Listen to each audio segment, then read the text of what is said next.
구약성경 신명기서 10장 12절에서 22절까지 있는 말씀 제가 봉독해 올리겠습니다. 이스라엘아, 내 하나님 여호와께서 내게 요구하시는 것이 무엇이냐? 곧 내 하나님 여호와를 경외하여 그 모든 도를 행하고 그를 사랑하여 마음을 다하고 성품을 다하여 내 하나님 여호와를 섬기고 내가 오늘날 내 행복을 위하여 내게 명하는 여호와의 명령과 규례를 지킬 것이 아니냐? 하늘과 모든 하늘의 하늘과 땅과 그 위의 만물은 본래 내 하나님 여호와께 속한 것이로되 여호와께서 오직 내 열조를 기뻐하시고 그들을 사랑하사 그 후손 너희를 만민 중에서 택하셨음이 오늘날과 같으니라. 그러므로 너희는 마음의 할례를 행하고 다시는 목을 곧게 하지 말라. 너희의 하나님 여호와는 신의 신이시며 주의 주시요 크고 능하시며 두려우신 하나님이시라.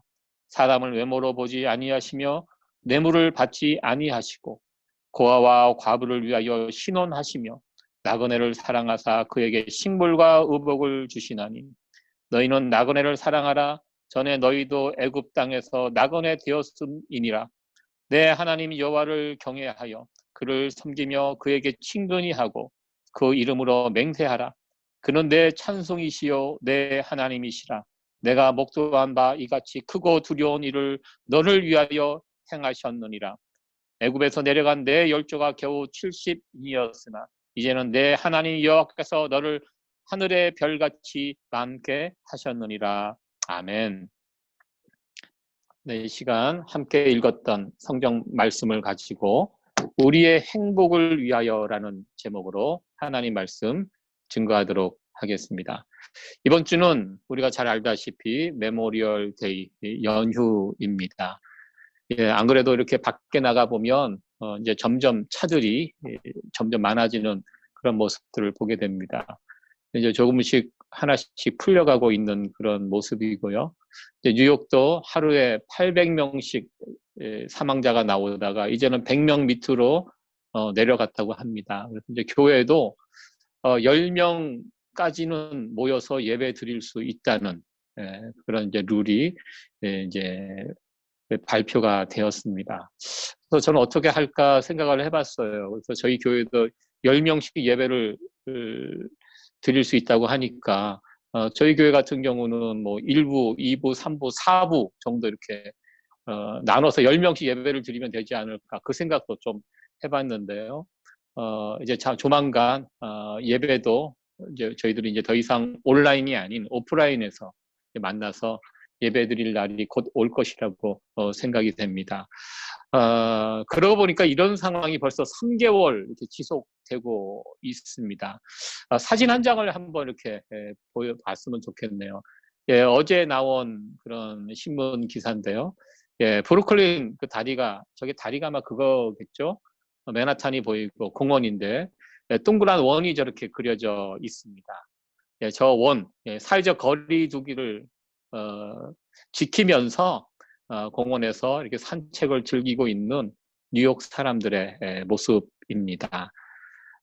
이 사진을 보면서 참 짠한 마음이 들었습니다. 이번 코로나 사태를 겪으면서 뭐 미국만의 문제가 아니고 지구 전체에 이 일이 벌어졌는데요. 그 가운데 특히 대한민국이 코로나를 가장 잘 이겨낸 국가로 이렇게 선정이 되었고 또 많은 사람들이 많은 국가에서 어떻게 대한민국이 그와 같이 이 코로나를 이겨낼 수 있는지 관심을 갖고 또 조사를 하고 있습니다. 사실 미국과 한국이 동일한 날에 1월 20일쯤인가요? 그때 처음으로 코로나 환자가 처음으로 발생이 되었습니다. 똑같은 날 공교롭게도 코로나 환자가 발견이 되었는데요. 지금 돌아보면 한국과 미국은 하늘과 땅만큼 차이가 벌어진 것을 보게 됩니다. 최근 미국에 있는 어느 방송국에서 왜 이런 차이가 나게 되었는지, 한국이 그동안 어떻게 이 바이러스와 싸워왔는지를 특집으로 다루는 그런 방송이 있었습니다. 거기에서는 한마디로 한국 국민들이 정부의 말을 잘 들었다. 그렇게 결론을 냈습니다. 사회적 거리두기, 마스크 쓰기, 그리고 손 씻기. 예, 그것들은 이 정부에 내린 그 방침을 철저하게 잘 따라준 국민 수준이, 국민들의 의식 수준이 굉장히 높았기 때문에 이번 코로나 사태를 잘 이겨낼 수 있었다라고 합니다. 여러분들도 알다시피 우리 한국 사람들이 누구 말 잘 듣는 민족이 아닙니다. 무조건 따라가지는 않습니다. 얼마나 이 저항 의식이 강한 민족이 우리 한민족 아닙니까? 한국 사람들을 평가할 때 IQ가 상당히 높은 민족이라고 이야기합니다. 이 불편합니다. 사회적 거리를 두고 마스크를 쓰고 또 움직일 때마다 손을 씻고 이게 참 불편한데요. 불편하지만 그렇게 하는 것이 결국 내게 이득이 된다. 이것을 사람들이 깨닫고 힘들지만 시키는 대로 정부에서 시키는 대로 따라줬고 그러한 결과 이번 코로나 사태에서 제일 앞서가는 나라로 그렇게 뽑히게 되었다라는 것입니다. 지난주 뉴스에 보면 트럼프가 이제 처음으로 공식 석상에서 마스크를 쓰는 그런 장면, 그 장면이 이제 올라왔습니다. 그동안 트럼프 대통령은 마스크도 쓰지 않았습니다. 그리고 나서 조금 지난 다음에 사람들이 보이지 않는 곳에 다시 마스크를 벗고 돌아다니는 그 모습도 그 뉴스에 이렇게 나왔습니다. 어느 상점에서는 마스크를 쓰고 입장한 사람을 내어 쫓는, 마스크를 안 쓴 사람을 쫓아내는 것이 아니라 마스크를 쓴 사람을 쫓아냈던 어느 상점, 그것이 또 뉴스를 통해서 보게 되었습니다. 지금 미국에서는 마스크를 써야 될지 마스크를 또 벗어야 될지 어느 장단에 맞춰야 될지를 모를 정도로 사람들이 제멋대로 움직이는 이런 모습들을 보게 됩니다. 지금 아마 이제 오늘로서 미국도 사망자가 10만 명이 넘어가는 것으로 알고 있습니다. 굉장히 심각한 상황입니다. 답답하고 불편하지만 정해진 룰을 그대로 지키는 것, 그 룰을 지키는 것이 불편할 수 있습니다. 그러나 결국은 그것이 모든 사람들, 나에게도 유익이 된다는 사실을 우리는 이번 사태를 겪으면서 다시 한번 확인하게 됩니다. 우리는 요즘 신명기 말씀을 살펴보고 있습니다. 하나님이 우리에게 주신 룰, 십계명, 율법, 그것에 대해서 설명하는 책이 신명기입니다. 오늘 본문 말씀에 보면 13절에 내가 오늘날 내 행복을 위하여, 제가 노란 글씨로 표시를 해놨습니다. 내가 오늘날 내 행복을 위하여 내게 명하는 여호와의 명령과 규례를 지킬 것이 아니냐 말씀합니다. 십계명과 율법, 하나님 말씀을 잘 지키는 것이 하나님을 위해서, 물론 하나님을 기쁘시게 하는 일이지만 더 나아가 최종적으로는 그것이 우리를 행복하게 한다라는 그런 말씀입니다. 율법을 지키는 것이 어떻게 보면 우리를 억압하는 것 같고 무엇인가 이렇게 우리를 강요하고 푸시하고 마음대로 하지 못하는 것처럼 느껴집니다. 그러나 결국 율법을 지키며 살아가는 것, 하나님 말씀에 순종하며 살아가는 것이, 그렇게 살아가는 인생이 가장 행복한 인생을 살아갈 수 있다는 그런 말씀입니다. 여러분들은 이 말씀에 어느 정도 동의하십니까? 오늘은 율법에 대해서 함께 생각을 해보려고 합니다. 우리는 보통 구약은 율법, 신약은 복음, 이렇게 나누어서 생각을 합니다. 그리고 율법 하면 떠오르는 생각은 행복하고 즐겁고 기쁜 마음보다는 답답하고 힘겨운 그런 마음이 율법 하면 먼저 드는 생각입니다. 여기서 우리는 먼저 생각해 볼 것이 있습니다. 그렇다면 하나님께서 왜 우리에게 율법을 주셨는가? 율법의 역할이 무엇인가? 그 부분에 대해서 한번 먼저 생각을 해봅니다. 신약 성경 로마서나 갈라디아서에 보면 거기에 설명되는 사도 바울을 통해서 율법에 대해서 설명을 하고 있는데요. 그 신약에서는 아무래도 율법보다는 믿음에 더 강조점을 두고 설명을 하고 있습니다. 우리가 의롭게 되는 것, 하나님 율법에 순종하는 그 행위를 통해서 우리가 의롭게 되는 것이 아니라 예수 그리스도를 믿는 믿음으로 인하여 우리가 의롭게 된다. 사도 바울은 거듭거듭 그 부분을 강조하고 있습니다. 그래서 이 구약시대의 율법의 역할이 과연 무엇인가? 율법을 통해서는 우리가 구원받을 수 없습니다. 율법의 요구들, 그것들을 우리가 100%다 지킬 수 없습니다.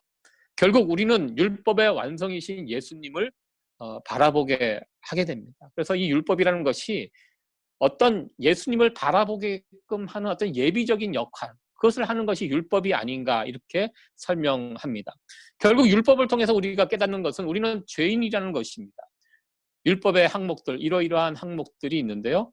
그것을 지킬 수 없기 때문에 그것을 범하는 자들은 죄인이라는 사실, 우리가 죄인이라는 사실을 분명히 깨닫게 하기 위해서 하나님께서 우리에게 율법을 주셨다 이렇게 주장하기도 합니다. 네, 맞는 부분도 있습니다. 또한 율법의 역할을 몽학 선생의 역할로 이렇게 구분지어 설명하는 것도 있습니다. 이 몽학 선생 무엇입니까? 로마 시대의 귀족들 그 가정에서 자녀들을 가르치기 위해서 가정교사 같은 사람을 채용해서 함께 지내게 됩니다. 자녀들을 그 사람들에게 맡기고 어렸을 때 초등학문을 가르치고 어떻게 옷을 입고 예의 범절을 어떻게 지내야 될지, 밥을 먹을 때 식사 예절은 어떻게 해야 할지, 이런 것을 가르쳐주는 선생, 몽학 선생입니다. 이 몽학 선생의 역할은 그 아이가 성인이 되면 더 이상 아무런 권한을 갖지 못하게 됩니다. 사도 바울은 갈라디아서 3장 24절에서 율법은 그리스도의 때까지 우리를 인도하는 선생이 되었습니다라고 표현을 하고 있습니다. 물론 율법에는 그런 역할이 포함이 되어 있습니다. 그러나 율법을 설명하는 전부는 아니라고 이렇게 생각합니다. 왜 하나님께서는 이스라엘 백성들에게 율법을 주셨는가? 이 보다 정확하게 우리가 이것을 이해하기 위해서는 율법을 하나님께서 이스라엘 백성들에게 언제 주셨는지 그 시기를 아는 것이 대단히 중요합니다.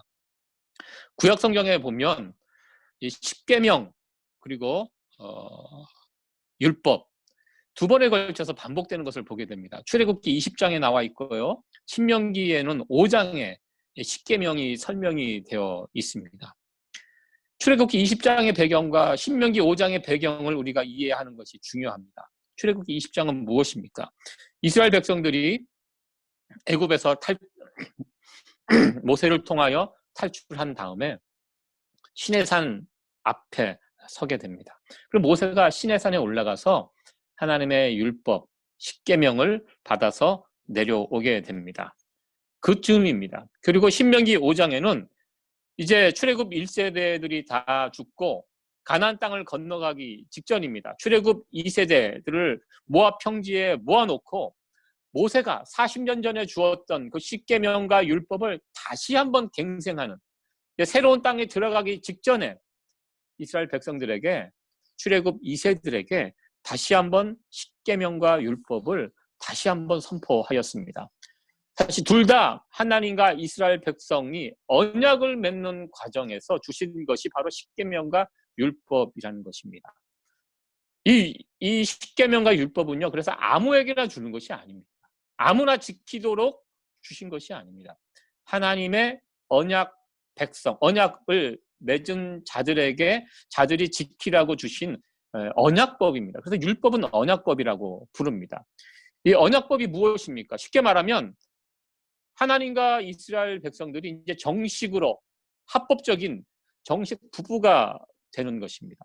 결혼하는 것입니다. 여러분들 연애하는 것과 결혼하는 것은 다릅니다.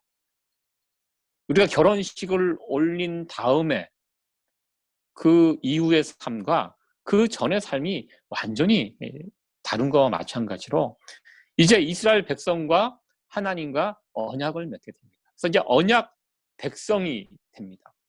언약을 맺으면서 이제 하나님은 이스라엘 백성 가운데 하나님이 되시고 이스라엘 백성들은 하나님의 백성이 되는 것입니다. 성경은 그것을 남편과 아내의 관계로 그렇게 자주 비유했습니다. 하나님 이스라엘의 남편이 되시고 이스라엘은 하나님의 아내가 되는 것입니다. 그렇게 언약을 맺으면서 주신 것이 바로 율법이고 십계명입니다. 여러분들 우리가 미국의 시민권을 받을 때 미국 시민이 되면 그 이후에 반드시 지켜야 할 것이 있습니다. 미국은 보니까요, 이 두 가지가 있더라고요. 세금을 우리가 미국 시민으로서 국가에다가 내야 되고요. 또 배심원 제도, 배심원으로 부를 때 우리가 거기에 응답을 해야 합니다. 그러니까 미국 시민이 되면 우리가 지켜야 될 요구사항이 제가 찾아보니까요. 이것이 있더라고요. 그리고 헌법에 충성해야 되고 미국에 충성해야 한다는 것입니다. 무슨 전쟁이 벌어졌을 때 다른 나라에 충성하는 것이 아니라 미국에 충성해야 합니다. 그게 시민권자가 해야 할 일입니다. 대한민국의 4대 의무가 있습니다. 대한민국은 4대 의무라고 학교 다닐 때부터 저희들이 배웠는데요. 국방의 의무, 납세의 의무, 교육의 의무, 근로의 의무. 저는 이 근로의 의무가 무엇인지 찾아봤습니다. 우리가 대한민국 국민이 되면 백수가 되면 안 된다. 이런 뜻인지 알았는데요. 그게 아니더라고요. 지금은 거의 근로의 의무가 사장되었는데요. 예전에는 국가가 부르면 어떤 공공사업을 할 때 길거리에 무슨 다리를 이렇게 놓거나 돌을 이렇게 쌓은 일이 있으면 동네 이장이 이렇게 광고를 하면 그 동네 사람들이 나가야 됩니다. 그게 근로의 의무라고. 지금은 거의 이루어지지 않는데요. 예전에 한국에서 새마을 운동이 한참 진행될 때 이 근로의 의무에 따라서 부르면 나가서 국가를 위해서 이렇게 일을 해야 하는. 그래서 이제 국민은 대한민국 국민은 4개의 의무가 있다 이렇게 이야기합니다. 우리가 하나님의 백성이 됩니다. 언약을 맺으면서 하나님의 백성이 되면 우리가 하나님의 백성으로서 지켜야 할 규정들이 있다는 것입니다. 하나님께서 말씀하십니다. 이제 내가 너희의 하나님이 되고자 하는데 내가 너희들의 남편 역할을 하려고 하는데 이제 너희들이 내 자녀가 되고 내 백성이 되고 싶다면 이러한 조건들이 있다. 이런 조건들을 너희들이 지켜야지 내 백성이 되고 내 자녀가 될 수 있다. 그렇게 해서 주신 것이 바로 십계명 율법입니다. 나는 나 외에 다른 신들을 용납할 수가 없단다.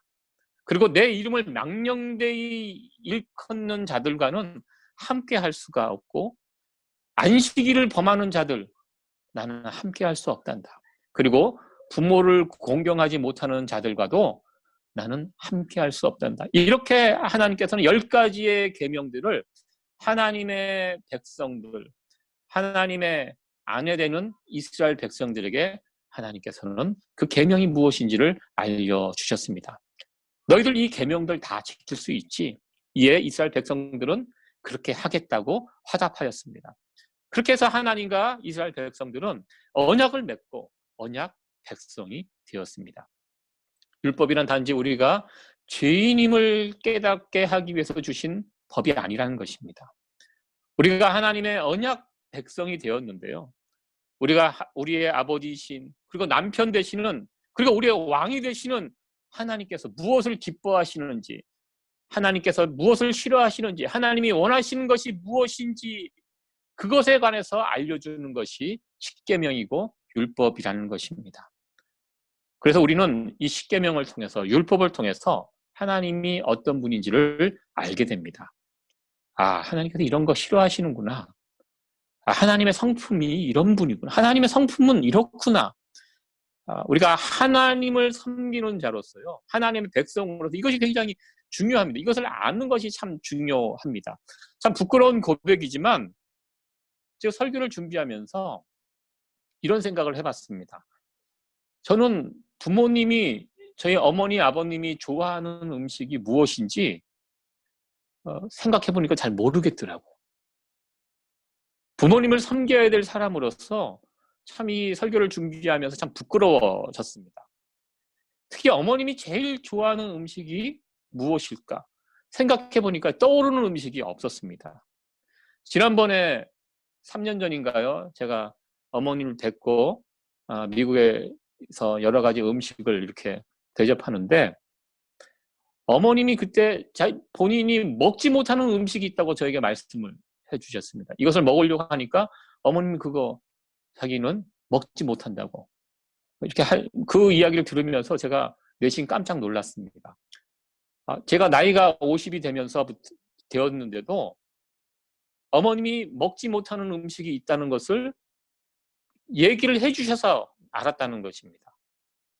그런 면에서 저는 부모님을 잘 섬기는 자식이 아니었구나. 제가 그것을 깨닫게 되었습니다. 어머니와 함께 식사를 할 때도 어머니가 무엇을 원하시는지 좋아하시는 음식을 헤아리는 것이 아니라 제가 무엇을 좋아하는지, 내가 좋아하는 거 어머니는 좋아하실 것이다. 막연한 생각으로 그렇게 음식을 주문하고 시켰던 것 같습니다. 왜냐하면 저희 어머님은 늘 음식을 잘 드시지 않으셨습니다. 음식 드시는 거 별로 좋아하지 않으셨던 거. 제가 어렸을 때 늘 그런 모습을 보았기 때문에 그 부분에 대해서 굉장히 무신경하면서 살았는데 나중에 보니까요. 저희 어머님이 좋아하는 음식이 있었고 또 우리 어머님 체질상, 건강상 어떤 음식을 드시지 못하는 그런 음식이 있다는 것을 알게 되었습니다. 참 부족한 자식이었다는 것을 다시 한번 깨닫게 됩니다. 여러분들은 어떠하십니까? 부부가 되어서 남편이 되어서 아내가 되어서 서로 살아갈 때 여러분들 서로에 대해서 잘 알고 계십니까?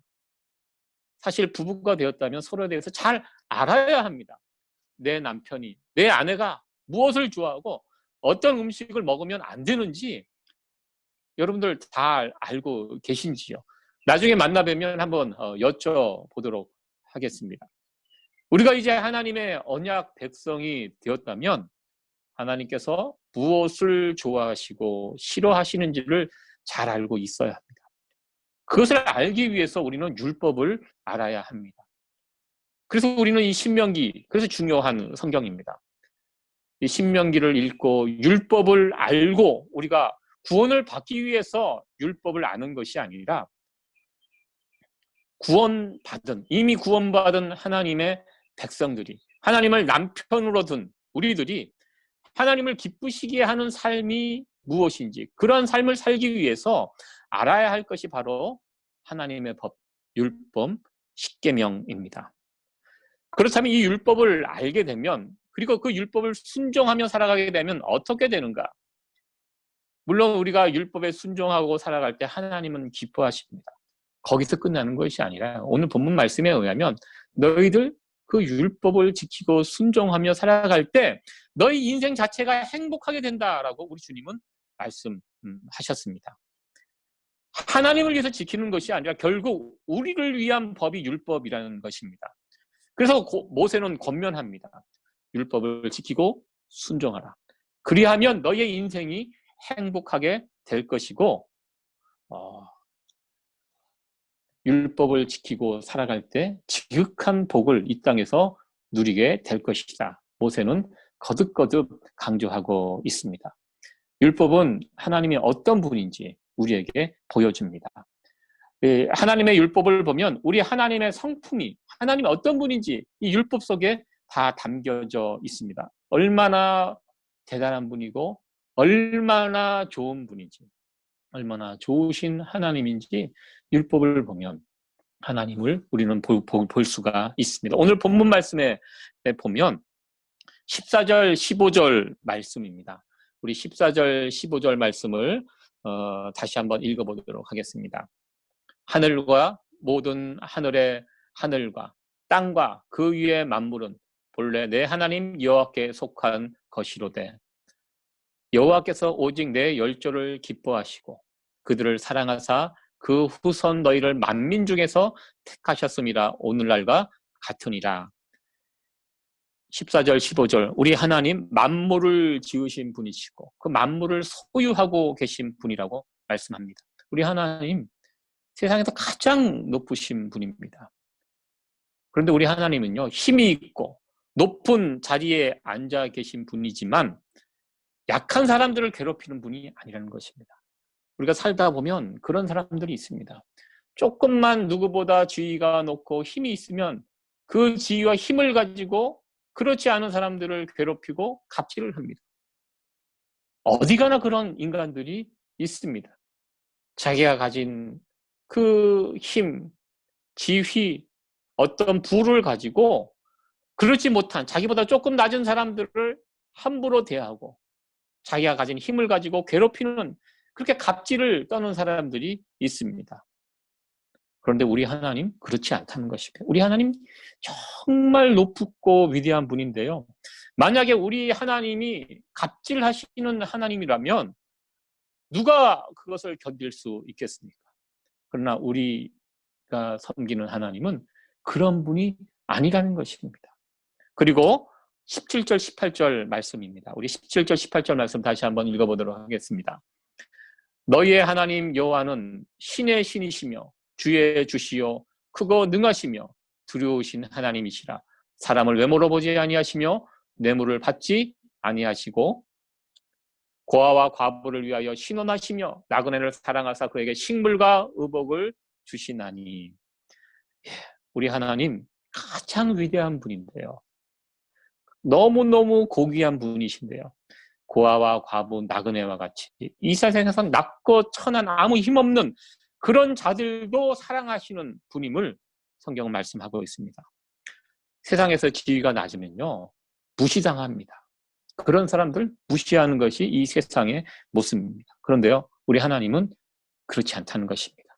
사람을 외모로 보고 판단하지 않으시는 분이 우리 하나님입니다. 우리 하나님이 보시는 것은 딱 하나, 마음입니다. 우리의 심령을 보십니다.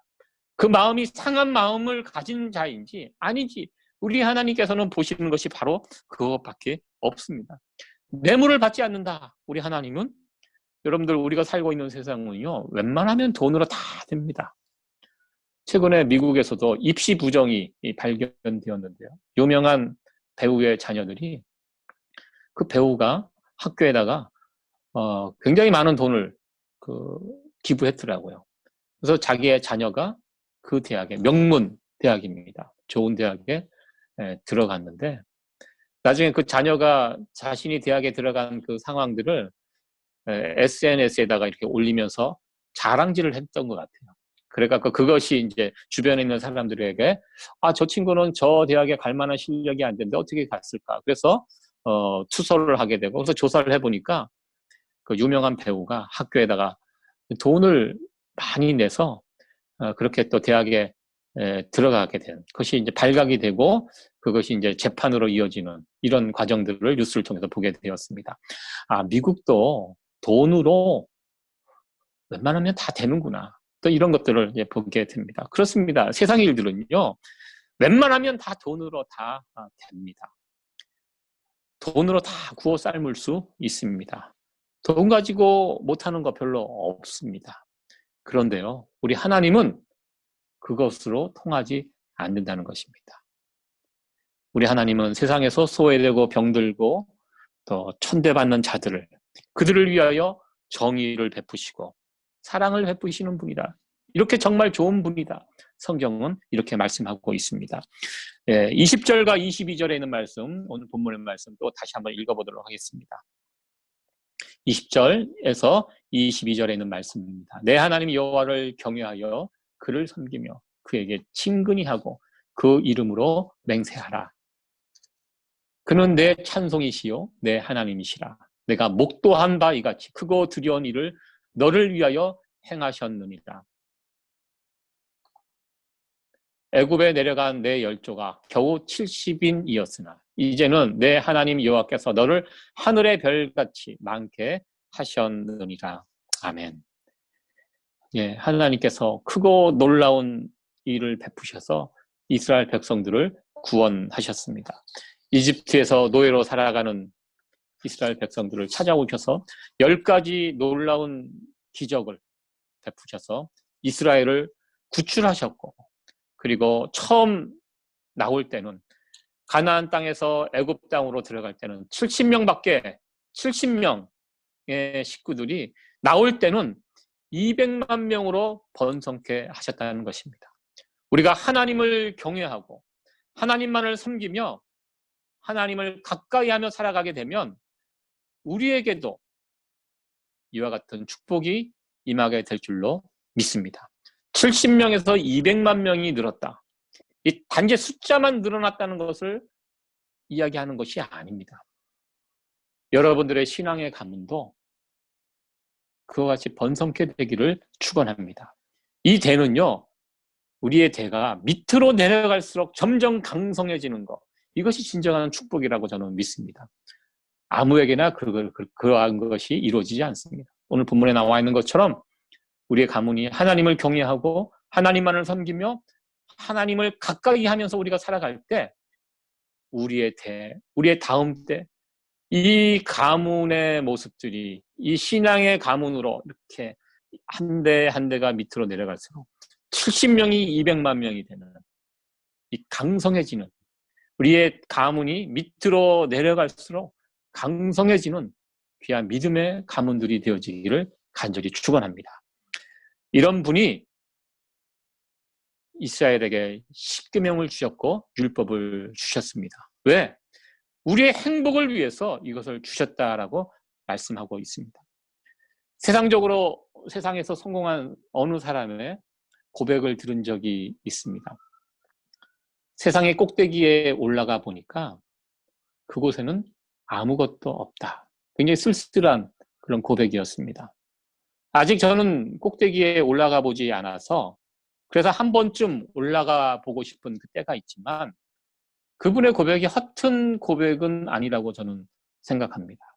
그렇습니다. 하나님이 없이 살아가는 인생, 그 끝은 언제나 공허하고 허무하고 텅 빈 인생이 되기 때문입니다.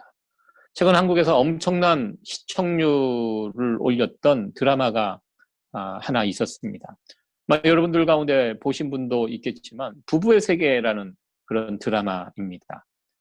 저는 이게 무슨 드라마인가 이렇게 내용을 그 신문 기사를 통해서 보니까 한마디로 막장 드라마였습니다. 그래서 제가 쳐다도 보지 않고 세상에 어떻게 이런 드라마가 방영이 되고 또 많은 사람들이 거기에 호응하고 그렇게 볼까? 참 안타까운 마음으로 그 뉴스를 보았는데요.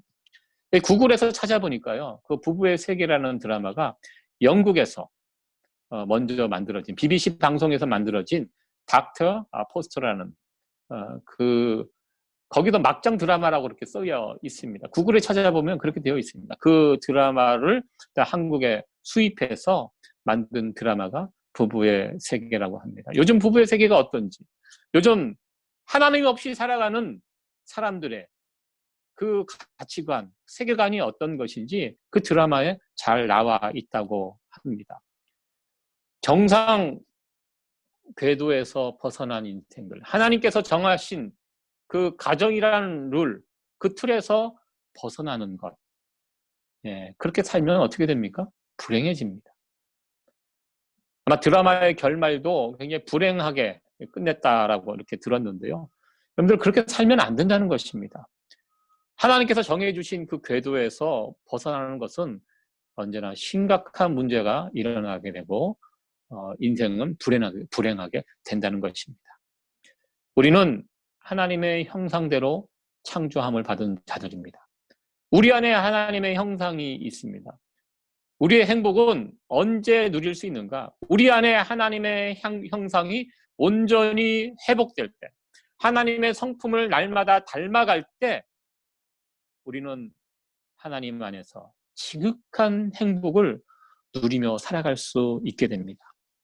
하나님의 말씀과 계명과 율법을 지키는 것이 언뜻 보면 나를 힘들게 하고 나를 억압하게 하고 나를 구속하는 것 같지만 결국 그 길을 따라 걸어가게 되면 우리를 행복으로 인도하는 길이었다는 사실을 우리는 깨닫게 됩니다.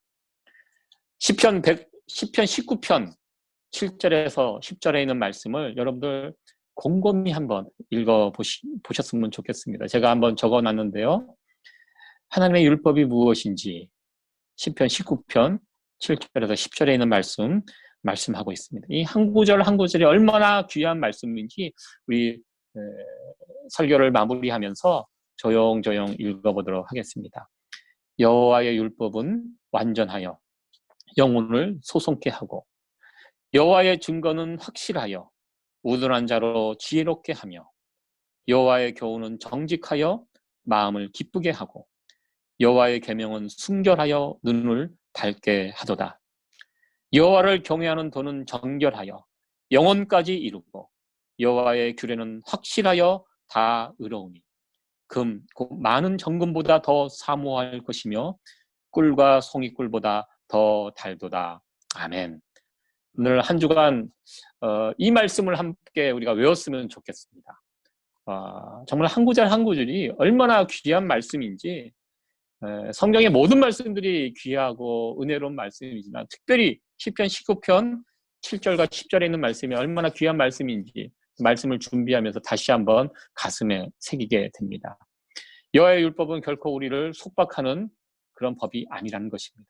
우리의 영혼을 살려내는 법이라는 것입니다. 그래서 유대인들은요, 지금도 어린아이들이 학교에 들어가게 되면 제일 먼저 가르치는 말씀이 구약 레위기의 말씀을 그들에게 가르칩니다. 하나님을 어떻게 섬길 것인가? 율법이 무엇인가? 구약의 레위기. 여러분들이 그토록 읽기를 부담스러워하는 이 레위기 말씀을 초등학교 학생들에게 유대인들은 지금도 가르치고 있습니다. 하나님의 율법이 우리의 영혼을 살찌우고 풍성케 하고 살리는 법이기 때문입니다. 말씀을 마치도록 하겠습니다. 예전에 수학 박사이신 어느 분을 한번 만난 적이 있는데요. 저는 지금도 수학을 어려워합니다. 수학하면 쳐다도 보지 않습니다. 그런데요, 그분은 그런 이야기를 하더라고요. 하루 종일 피곤하게 직장에서 일하다가 집에 와서 머리가 복잡하고 가슴이 답답하고 우울할 때 수학 문제를 책상에 앉아서 푼다고 합니다. 그 수학 문제를 이렇게 어려운 문제를 풀다 보면 스트레스가 풀리고 머리가 맑아지는 그런 경험을 한다고 그 말씀을 하시더라고요. 참 그 간증하는 그 말씀을 들으면서 참 특별한 분이다. 세상에 어떻게 이런 분이 있나 싶을 정도로 제가 생각을 했는데요. 저는 언제 정신이 맑아지고 또 삶이 정리가 되냐? 예, 하나님의 말씀을 읽을 때 한번 여러분들 보시기 바랍니다. 하나님의 말씀을 읽고 그 율법을 붙들고 묵상할 때 우리는 그런 경험을 할 수 있다는 것입니다. 정리가 되고 머리가 맑아지고 우리가 이 복잡한 세상을 어떻게 살아가야 할지 그 이치를 우리는 하나님의 말씀을 통해서 깨닫게 된다는 것입니다. 하나님이 정해주신 그 룰대로 살아가는 것, 우리에게 얼마나 좋은 것인지 확신할 수 있어야 합니다. 말씀대로 사는 것, 하나님이 정해주신 길대로 걸어가는 것, 하나님의 말씀대로 그 디렉션대로 순종하며 살아가며 하나님께서 우리에게 허락하신 지극한 행복을 누리며 살아갈 수 있는 우리 모두가 되어지기를 간절히 축원합니다. 기도하시겠습니다.